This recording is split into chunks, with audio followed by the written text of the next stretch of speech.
आपको याद होगा कि बीते दिनों चुनाव आयोग की ओर से भारत में 2024 के जो लोकसभा चुनाव हैं उनकी घोषणा की गई थी, उनको अनाउंस किया गया था। अब इस अनाउंसमेंट के कुछ ही दिनों बाद चुनाव आयोग की ओर से कुछ राज्यों में जो काउंटिंग का दिन था उस दिन में कुछ बदलाव किया गया है। तो आज इस वीडियो में हम इसी विषय पर बात करेंगे कि आखिर भारत में सबसे पहले हम जानेंगे कि जो विधानसभाएं होती हैं, जो राज्यसभा होती है, लोकसभा होती है, सॉरी विशेष तौर पर हम लोकसभा की बात करेंगे। तो विशेष जो लोकसभा है, जो विधानसभाएं हैं, उनका कार्यकाल कितना रहता है और इसके अलावा भारत में चुनावों के दौरान जो तारीख तय की जाती है, चुनाव का जो कार्यक्रम तय होता है, उस पूरे कार्यक्रम को किस तरह से तय किया जाता है, कौन-कौन से इंपॉर्टेंट फैक्टर्स यहाँ पर अपना रोल प्ले करते हैं। मेरा नाम है अक्षय और आपका स्वागत है दृष्टि आईएएस चैनल की इस नए वीडियो में। वीडियो की हम शुरुआत करते हैं और सबसे पहले एक बार वीडियो की रूपरेखा पर बात कर लेते हैं।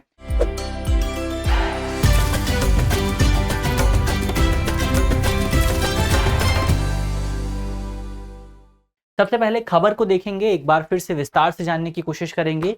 खबर के बाद हम लोकसभा और विधानसभाओं की जो अवधि रहती है, इसको लेकर के भारतीय संविधान में क्या प्रावधान आपको देखने को मिलेंगे, उन प्रावधानों की भी बात करेंगे। और इसके अलावा भारत में चुनाव कार्यक्रम तय करते समय कौन कौन से इंपॉर्टेंट फैक्टर्स पर जो है ध्यान दिया जाता है, उन फैक्टर्स के बारे में भी बात करेंगे। इसके अलावा अंत में एक सवाल पर भी चर्चा होगी। सवाल जो है आपका प्रीलिम्स का है और आप कमेंट बॉक्स में सवाल का जवाब दे सकते हैं।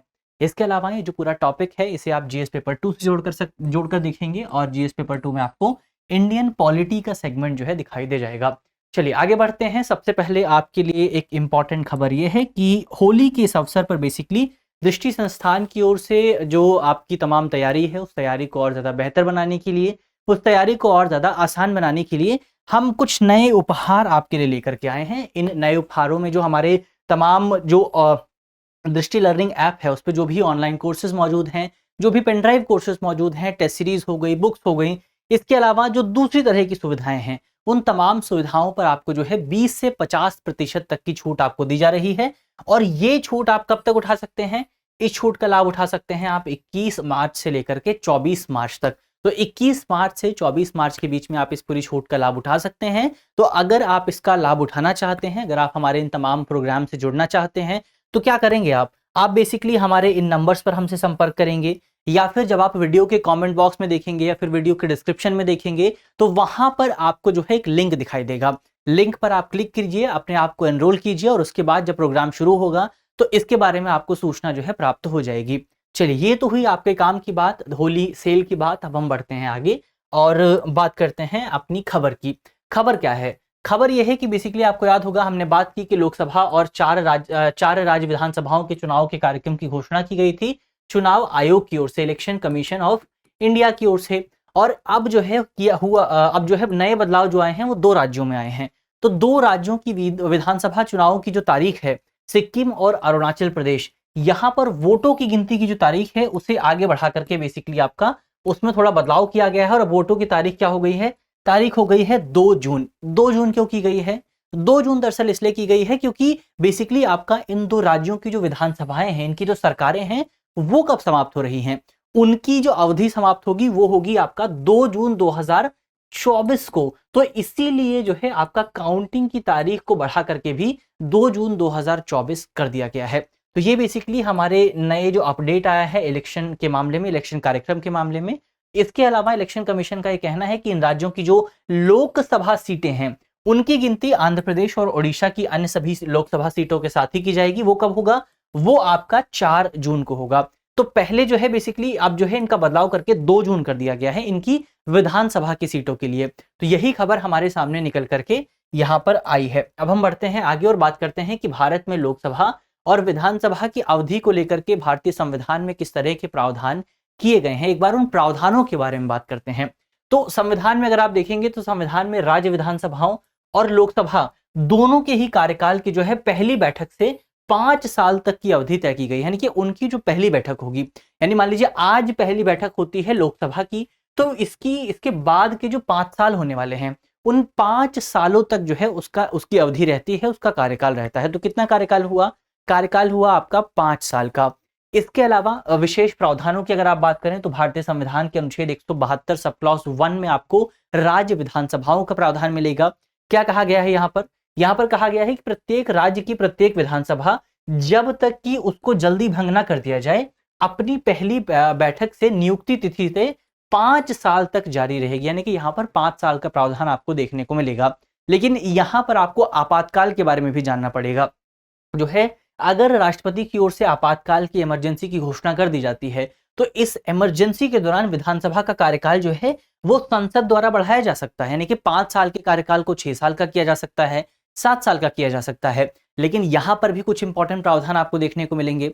प्रावधान यह है कि आपातकाल के दौरान भी राज्य विधानसभाओं का जो कार्यकाल बढ़ाया जाएगा वो एक बार में केवल 1 साल तक के लिए ही बढ़ाया जा सकता है, और अगर 1 साल से ज्यादा बढ़ाना है तो दोबारा उस संबंध में प्रस्ताव लाना सदन में अनिवार्य होता है। और ये रहता कब तक है, तो ये आपातकाल की घोषणा की समाप्ति होने के बाद 6 महीने की अवधि तक के लिए आपको वैलिड नजर आएगा। तो ये हमने राज्य विधानसभाओं की बात की। अगर लोकसभा की बात करें तो भारतीय संविधान के अनुच्छेद 83 सब क्लॉज 2 में आपको लोकसभा के प्रावधान भी मिलेंगे। क्या कहा गया है यहाँ पर, यहाँ कहा गया है कि लोकसभा जब तक की जल्दी भंग न हो जाए अपनी पहली बैठक के लिए नियुक्ति तिथि से 5 साल तक की अवधि के लिए जारी रहती है, यानी कि यहां पर लोकसभा की जो अवधि है उसको भी कितना तय किया गया है, 5 साल तय किया गया है। तो यहां पर हमने लोकसभा और विधानसभा की अवधि कितनी होती है सबसे पहले उसको देखा। अब एक बार यहां पर हम देखते हैं कि भारत में जो चुनाव कार्यक्रम तय होते हैं, चुनाव की तारीख कब होगी, चुनाव की जो गैजेट नोटिफिकेशन है वो कब आएगी, वोट कब डलेंगे, वोट की काउंटिंग कब होगी, ये जो तमाम कार्यक्रम है, इस कार्यक्रम को तय करते हुए कौन कौन से इंपॉर्टेंट फैक्टर्स पर ध्यान दिया जाता है। तो इसमें से जो सबसे पहला और सबसे इंपॉर्टेंट फैक्टर है वो ये फैक्टर है कि आखिर भारत में जो वर्तमान सरकार मौजूद है उसका कार्यकाल समाप्त कब हो रहा है। तो जब भी कार्यकाल समाप्त हो रहा है उस समाप्ति से पहले सारा कार्यक्रम समाप्त होना जरूरी है, क्योंकि अगर उससे पहले समाप्त नहीं होगा तो इसका मतलब ये होगा कि बीच में एक जो है वैक्यूम की सिचुएशन आ जाएगी, जहां पर कोई भी सरकार मौजूद नहीं होगी और देश में अनार्की पैदा हो सकती है। तो इसी को ध्यान में रखते हुए सबसे पहला इंपॉर्टेंट फैक्टर क्या है कि जो मौजूदा सरकार है उसका कार्यकाल समाप्त कब होने वाला है। इसके अलावा बहुत सारे इंपॉर्टेंट फैक्टर्स रहते हैं जो कि चुनाव आयोग द्वारा कंसीडर किए जाते हैं, जैसे कि आपका मानक प्रक्रिया जो है चुनाव आयोग की, उसमें तय किया जाता है निर्णय लेते समय आपका उस जगह का मौसम किस तरह का है, यानी कि वहां पर वेदर किस तरह का है। अगर जो है बहुत हार्श वेदर वहां पर आने वाला है, मान लीजिए कि कारगिल में चुनाव होने वाले हैं, तो कारगिल में जो चुनाव होने वाले हैं वहां पर चुनाव जो है सर्दियों के दौरान नहीं कराए जा सकते हैं, तो वहां पर मौसम को भी ध्यान में रखा जाएगा, वहां पर मौसम को भी कंसीडर किया जाएगा। इसके अलावा त्योहार हो गए, तो अगर किसी राज्य में कोई स्पेशल त्योहार है तो वहां पर उस राज्य में चुनाव की तारीख बदल दी जाती है। जैसे बिहार को लेकर के अगर आप देखेंगे तो बिहार में कई जगह पर जो है थोड़ा सा चुनाव की तारीख में बदलाव किया गया है, क्योंकि बिहार में एक त्योहार मौजूद है। इसी तरह दूसरे कई राज्यों में भी होता है। इसके अलावा आपका महत्वपूर्ण परीक्षा अगर पड़ती है बीच में, यानी कि अगर जो मान लीजिए कोई सरकारी नौकरी की परीक्षा पड़ती है, मान लीजिए यूपीएससी का ही एग्जाम पड़ता है, तो या तो एग्जाम को टाल दिया जाता है या फिर आपका चुनाव की तारीख में पहले ही बदलाव कर दिया जाता है। जैसे कि आपने मौजूदा मामले में देखा होगा कि चुनाव की तारीख की घोषणा हुई, उसके बाद यूपीएससी की ओर से जो परीक्षा की तिथि थी उसमें बदलाव कर दिया गया। तो दोनों में से किसी एक को बदलाव करना जरूरी है ताकि जो आपके स्टूडेंट हैं वो यहाँ पर मतदान कर सकें। तो परीक्षा की तारीखों को भी ध्यान में रखा जाता है। इसके अलावा स्कूल भवन, जो स्कूल है जहां पर मतदान पढ़ना है, जहां पर आपका जो है मतदान केंद्र बनाए जाएंगे, उन स्कूलों की उपलब्धता को भी ध्यान में रखा जाता है कि कब स्कूल की छुट्टी होगी, कब छुट्टी नहीं होगी, इसको भी ध्यान में रखा जाता है। इसके अलावा जो शिक्षक हैं उनकी उपलब्धता को भी ध्यान में रखा जाता है, क्योंकि जो आपके शिक्षक होते हैं वो चुनावी ड्यूटी पर लगते हैं, चुनाव की प्रक्रिया में मदद करते हैं, तो इसलिए उनको भी यहाँ पर कंसिडर किया जाता है।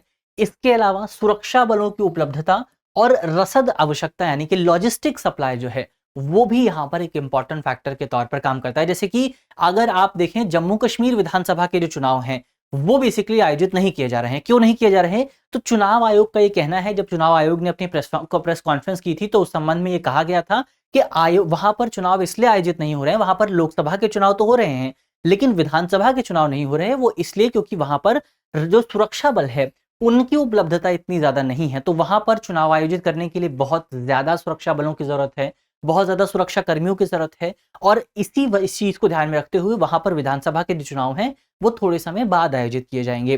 तो ये कुछ इंपॉर्टेंट फैक्टर्स हैं जो कि यहाँ पर हमें देखने को मिल जाते हैं, जिन फैक्टर्स पर हमने यहाँ पर बात की। तो करंट अफेयर का जो हमारा सेगमेंट है वो यहीं पर समाप्त होता है। अब अंत में एक प्रश्न की भी बात हो जाए। प्रश्न जो है हमारा प्रीलिम्स का है और आप कमेंट बॉक्स में सवाल का जवाब दे सकते हैं। आज का हमारा प्रश्न है कि आपातकाल की घोषणा के दौरान राज्य विधानसभाओं की अवधि को एक बार में कितना बढ़ाया जा सकता है।